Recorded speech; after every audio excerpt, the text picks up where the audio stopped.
warahmatullahi wabarakatuh. Para pemirsa, Yusuf Mansur itu adalah sosok yang tidak pernah mengenal kata istirahat. Seperti dia akui sendiri, dia berpindah atau melompat dari satu lompatan menuju lompatan yang lain. Setelah paket sedekahnya di masjid-masjid ditutup total oleh masyarakat, dia mencoba lari ke dunia investasi.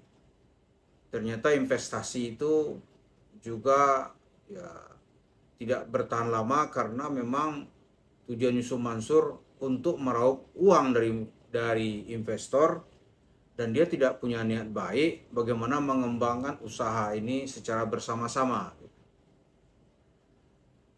Bulan Juni tahun 2024 ini, Yusuf Mansur nampak di dalam rombongan jemaah tabligh.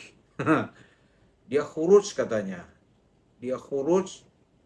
Pemirsa tentu tahu tabligh kan. Tabligh dia kelompok dalam Islam yang suka mengajak orang untuk khuruj. Nah, bagi Yusuf Mansur tentu saja hal ini dilihat sebagai suatu kesempatan yang baik. Kenapa? Karena yang ikut dalam jemaah tabligh itu banyak tokoh-tokoh masyarakat. Apakah mereka itu jenderal-jenderal dari kepolisian atau mereka itu dari angkatan yang lain. Begitu juga nanti orang-orang kaya yang di usianya yang sudah senja gitu, dia ingin husnul khatimah.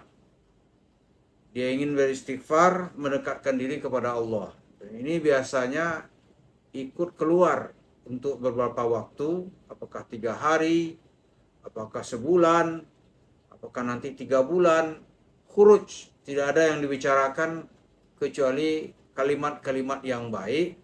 Dia beristighfar, kemudian membaca Al-Quran. Nah, dari situ persaudaraan sesama khurujiyun, ya. Khuruj, orang-orang yang khuruj ini itu akan tercipta. Tentu saja mereka-mereka yang khuruj ini, mereka dalam rangka mencari ridha Allah atau ibtigha'ar limardatillah, ya. Dia mencari ridha Allah. Nah, di sini kesempatan oleh Yusuf Mansur tentu dilihat sebagai kesempatan emas. Orang-orang yang sudah tobat membawa uang banyak ini, tentu ini sebagai sasaran empuk.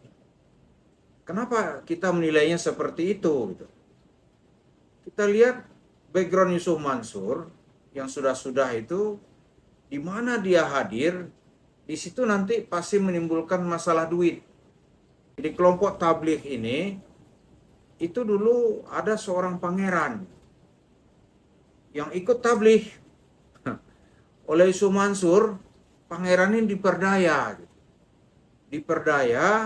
sehingga duitnya keluar. Bahasa yang dipakai saat itu bagaimana investasi di paket bisnis batu bara yang dia jual saat itu untuk menghidupkan rumah tahfiz. Pangeran ini maulah keluar duitnya entah berapa miliar gitu. Tapi ternyata duit ini dibawa kabur oleh Yusuf Mansur.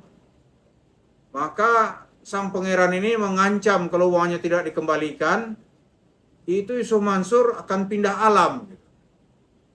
Maka dengan segala cara saat itu Yusuf Mansur mencoba mengembalikan uangnya. Entah lunas apa enggak. Hal yang sama nanti juga berlaku, dalam ancaman yang sama dilakukan oleh Allahyarham Mas Gogon atau Pak Sumargono.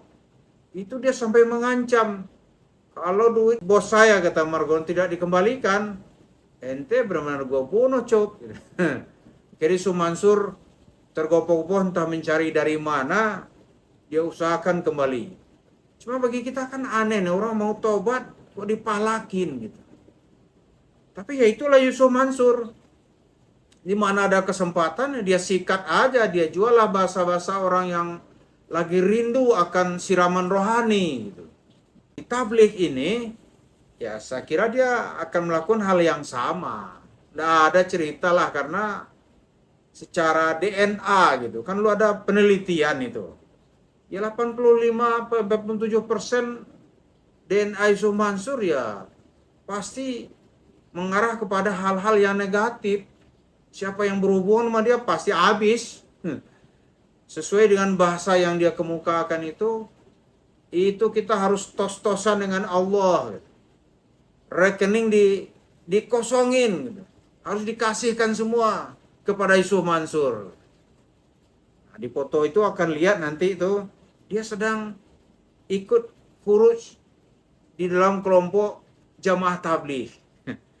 Tapi kita tentu tidak bisa mendeteksi secara detail dia berbicara dengan siapa dan pasti paketnya ya. Kalau gagal nanti dia akan bilang, aneh kesini nggak cari duit aneh banyak, aneh punya warung steak and shake. Coba aja hitung tuh, gitu.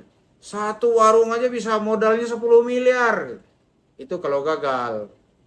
Tapi biasanya ya dia selalu mendapatkan orang-orang yang ingin dan akan menjadi sasarannya.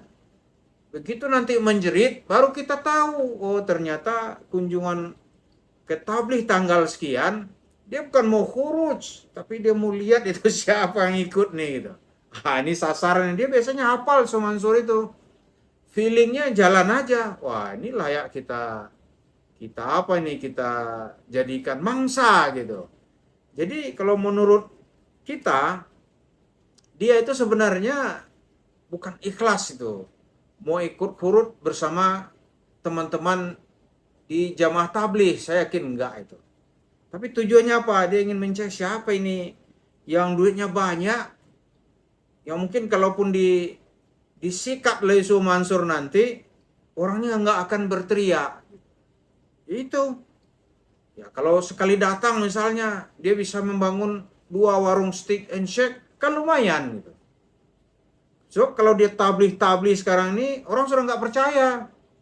Padahal tabligh itu adalah mesin uang Yusuf Mansur yang sangat hebat.